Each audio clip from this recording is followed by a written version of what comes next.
નમસ્કાર દર્શક મિત્રો, આપ જોઈ રહ્યા છો સત્ય સ્વરાજ ન્યૂઝ. હવે જોઈએ અગત્યના સમાચાર.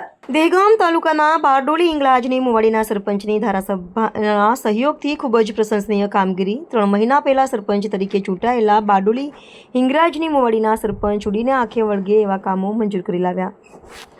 ગાંધીનગર જિલ્લાના દહેગામ તાલુકાના બારડોલી હિંગળાજી મુવાડી ગામે 3 મહિના પહેલા જે સરપંચ તરીકે ચૂંટાઈ આવેલા ભારતસિંહ ડાયાસિંહ વાઘેલા ખૂબ જ ઉત્સાહી અને પ્રજાકીય પ્રશ્નોને વાચા આપવાની બાંયધરી આપી હતી.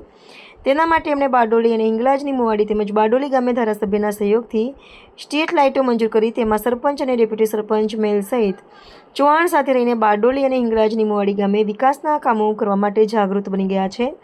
તેથી બારડોલીથી આતીજણનો રોડ ધારાસભ્યશ્રીનો સહયોગ લઈને 2.60 લાખના ખર્ચે મંજૂર કર્યા છે અને બારડોલી અને હિંગળાજની મુવાડી ગામે નવીન પ્રાથમિક શાળામાં નવીન ઓરડાની પણ મંજૂરી મળી ગઈ છે. તેથી સરપંચ અને ડેપ્યુટી સરપંચ અને ગ્રામ પંચાયતના સભ્યો અને ગ્રામજનોએ ધારાસભ્યોનો ખૂબ ખૂબ આભાર માન્યો હતો. સમાચારોની ઝડપી અપડેટ માટે હમણાં જ સત્ય સ્વરાજ ન્યૂઝ ચેનલને લાઇક, શેર અને સબસ્ક્રાઇબ કરો.